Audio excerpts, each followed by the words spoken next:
जय जगन्नाथ पिला माने आज आम किसी प्रश्न आम सीपी राधाकृष्ण विषय देखा। तो देखा चलतु पिला माने आज प्रथम प्रश्न कौन अच्छी फ्रेंड्स। आज प्रथम प्रश्न अच्छी फ्रेंड्स कौन देख ना वर्तमान भारतर उपराष्ट्रपति किए अछंती। तो फ्रेंड्स यार सठिक उत्तरटी हो पिला माने किए ना यार सठिक उत्तरटी हो आमर किए ना आमर सीपी राधाकृष्णन।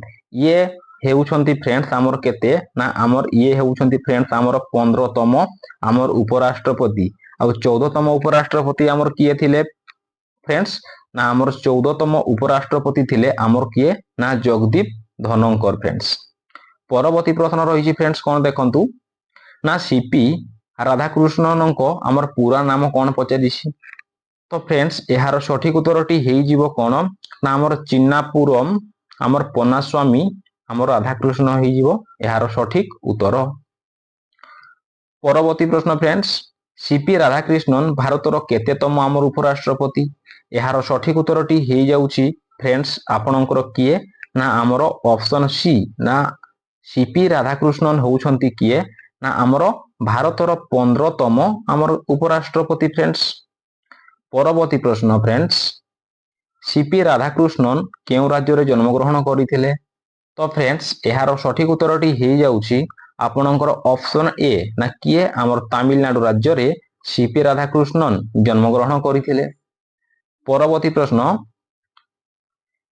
प्रश्न रही कौन देख पिला माने सीपी राधाकृष्णन केउ राजनैतिक दल सहित आमर कौन जड़ित।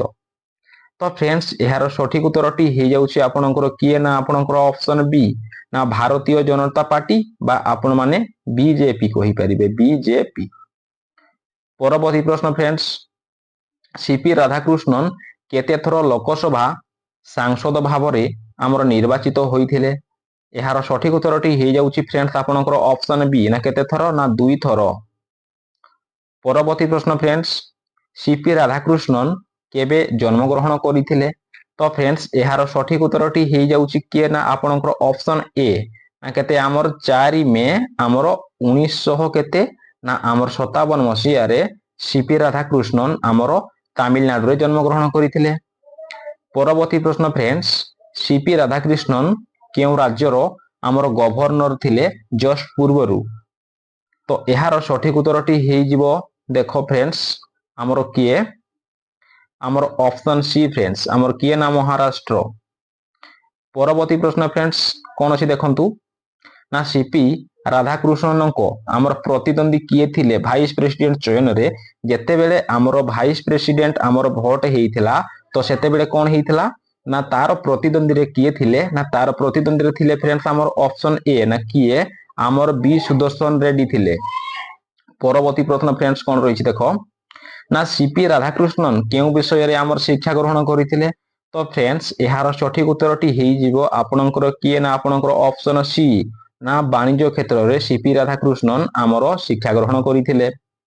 परवर्ती प्रश्न पिला माने कौन रही देखो ना सीपी राधाकृष्णन आमर केतोटी भोट पाइथिले।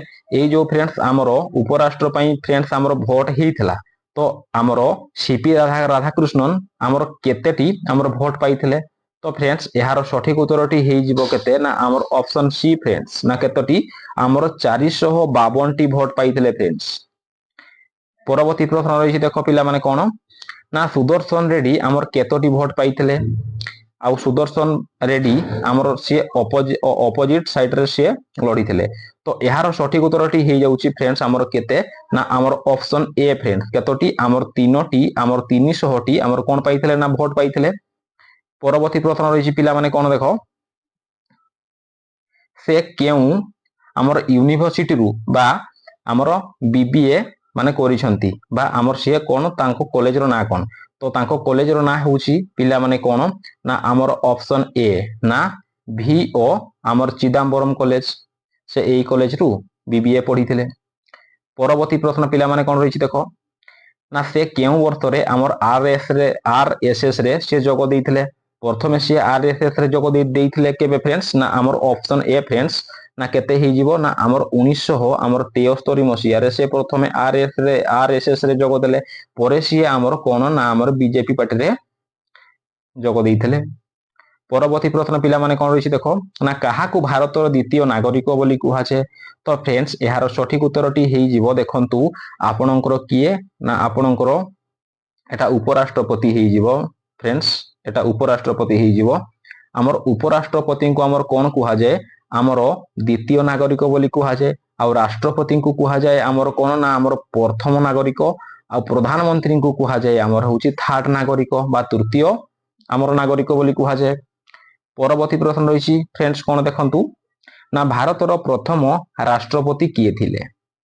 ତ ଫ୍ରେଣ୍ଡସ୍ ଏହାର ସଠିକ ଉତ୍ତରଟି ହେଇଯାଉଛି ଦେଖନ୍ତୁ ଆପଣଙ୍କର ଅପସନ ସି ନା କିଏ ଆମର ଡକ୍ଟର ସର୍ବପଲ୍ଲୀ ରାଧାକ୍ରିଷ୍ଣନ ହେଉଛନ୍ତି ଭାରତର ପ୍ରଥମ ଉପରାଷ୍ଟ୍ରପତି।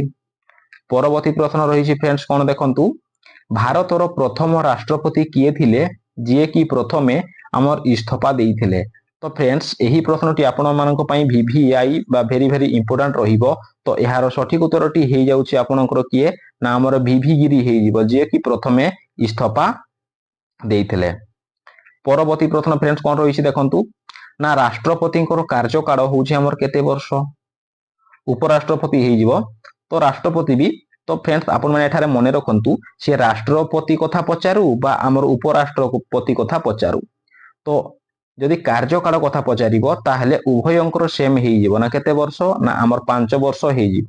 ମାନେ ରାଷ୍ଟ୍ରପତିଙ୍କର କାର୍ଯ୍ୟକାଳ ମଧ୍ୟ 5 ବର୍ଷ ଉପରାଷ୍ଟ୍ରପତିଙ୍କ ମଧ୍ୟ 5 ବର୍ଷ ପ୍ରଧାନମନ୍ତ୍ରୀଙ୍କ ମଧ୍ୟ ଆମର କାର୍ଯ୍ୟକାଳ ହେଉଛି 5 ବର୍ଷ।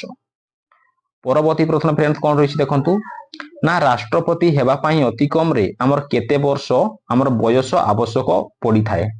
ତ ଫ୍ରେଣ୍ଡସ୍ ଏହାର ସଠିକ ଉତ୍ତରଟି ହେଇଯିବ ଦେଖନ୍ତୁ ଆପଣଙ୍କର ଅପସନ ସି ନା 35 ବର୍ଷ ହେବା ଆବଶ୍ୟକ। ଯଦି 35 ବର୍ଷ ଆମର ଏଜ୍ ହେଉଛି ତାହେଲେ ସିଏ ଉପରାଷ୍ଟ୍ରପତି ଆମର ଏଟା ଉପରାଷ୍ଟ୍ରପତି ହେବ ଉପରାଷ୍ଟ୍ରପତି ହେବା ପାଇଁ ସେ ମାନେ ଯୋଗ୍ୟ। ପରବର୍ତ୍ତୀ ପ୍ରଶ୍ନ ଫ୍ରେଣ୍ଡସ୍ ଉପରାଷ୍ଟ୍ରପତି କାହାକୁ ଆମର ଇସ୍ତଫା ପତ୍ର ଦେଇପାରିବେ। ତ ଫ୍ରେଣ୍ଡସ୍ ଏହାର ସଠିକ ଉତ୍ତରଟି ହେଇଯିବ ଦେଖନ୍ତୁ ଆମର କଣ ନା ଆମର ଅପସନ ଏ ନା ଆମର ରାଷ୍ଟ୍ରପତି ଯେତେବେଳେ ଉପରାଷ୍ଟ୍ରପତି ଆମର ଇସ୍ତଫା ପତ୍ର ସିଏ କଣ କରିବେ ନା ଦେବେ ନା କାହାକୁ ଦେବେ ଆମର ରାଷ୍ଟ୍ରପତିଙ୍କୁ ସେ ଦେବେ। ପରବର୍ତ୍ତୀ ପ୍ରଶ୍ନ ପିଲାମାନେ କଣ ରହିଛି ଦେଖନ୍ତୁ ନା ଭାରତର 14ତମ ଆମର ଉପରାଷ୍ଟ୍ରପତି କିଏ ଥିଲେ। ତ ଫ୍ରେଣ୍ଡସ୍ ଏହି ପ୍ରଶ୍ନଟି ଆପଣମାନଙ୍କ ପାଇଁ ରହିଛି। ଆପଣମାନେ ଏହି ପ୍ରଶ୍ନର ଉତ୍ତରଟିକୁ କଣ କରିବେ ନା ଆମର କମେଣ୍ଟ ବକ୍ସ ମାଧ୍ୟମରେ କମେଣ୍ଟ କରିଦେବେ। ଆଉ ଯଦି ଭିଡ଼ିଓଟି ଟିକିଏ ବି ହେଲ୍ପଫୁଲ ଲାଗିଥାଏ ତାହେଲେ ଭିଡ଼ିଓକୁ ଆମର କଣ କରିବେ ଲାଇକ୍ କରିବେ ସେୟାର କରିବେ ଆଉ ସବସ୍କ୍ରାଇବ କରିବାକୁ ଫ୍ରେଣ୍ଡସ୍ ଭୁଲିବେନି। ଥ୍ୟାଙ୍କ ୟୁ ଫ୍ରେଣ୍ଡସ୍ ଦେଖା ହେବା ପରବର୍ତ୍ତୀ ଭିଡ଼ିଓରେ।